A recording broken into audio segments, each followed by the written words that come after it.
what has become a series of Trump setbacks today. Republicans say the president has been hurting his party's midterms chances. And that's a complaint that obviously is often lodged in private, or these sort of blind quotes, as they call them. But it burst into a direct confrontation today with Republican Bill Cassidy yelling, that's the word we're told, yelling at President Trump to his face about the faulty war, the tenuous Iran deal, the retiring senator recounting his side today. I stood and said, you have not told the American people what's going on. It was supposed to last 4 weeks. It's lasted 4 months. Our original objectives have not been achieved. He did not particularly care for my comments. Raised his voice. I lost my temper. I made it clear that I wasn't going to be bullied, and made it clear that I think we need answers. So you have, according to that account, two people yelling at each other. We would have to amend Senator Cassidy's statement that he wasn't going to be bullied. I think an English teacher would say, well, if you want to be accurate, the full sentence is, I'm not going to be bullied by Trump anymore. Because like a lot of Republicans, his word, they've been bullied a ton. And that was the scene at what was a rare visit by Trump to go meet with Senate Republicans in a group.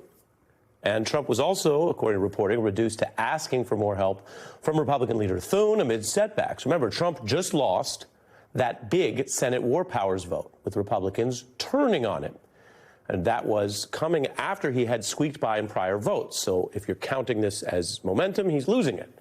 The anti-Trump vote there was a huge deal. It shows the national opposition to Trump's Iran war, as well as high gas prices, landing in the Senate. This was the scene, as you see there, him losing the vote. Now this shaky peace deal could leave the U.S., according to experts and now some Republicans, on a worse footing than before Trump started the war. So he's reeling from a rejection by a Congress run by his party.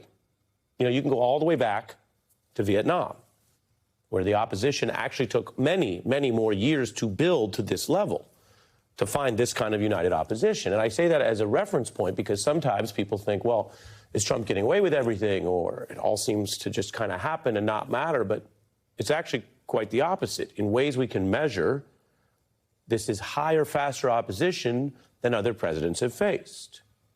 Now, back then, it was Vietnam, you may recall, that led Congress to pass this new law, which was at least going to try to prevent future unilateral wars from running away from the American people by just a president, because the power to declare war in our constitutional system is supposed to actually be with Congress, although that has been, of course, circumvented many times long before Donald Trump. But here's what I can tell you.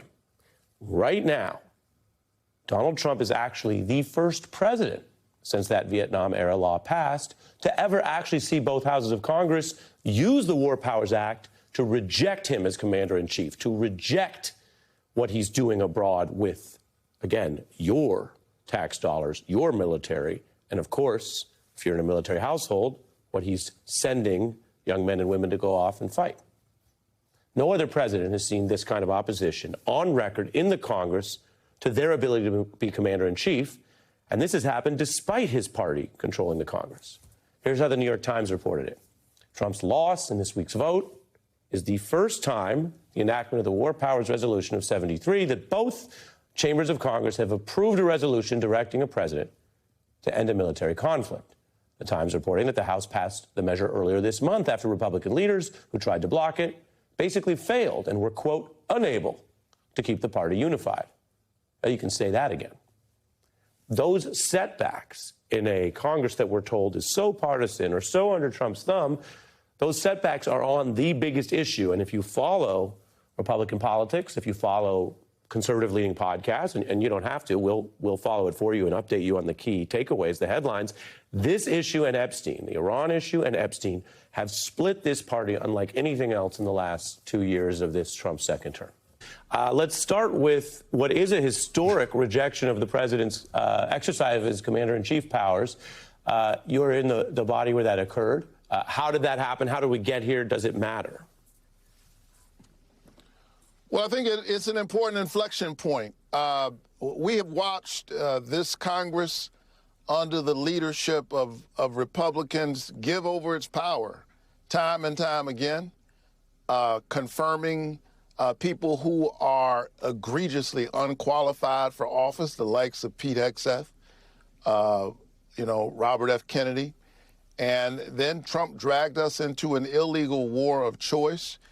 We kept hearing different explanations for why we were there every day. And we committed as Democrats that we were going to hold our Republican colleagues accountable. We held vote after vote after vote. I sponsored one last week, which was narrowly defeated. And finally, this week, we had the votes necessary with just enough Republicans to hold this president accountable.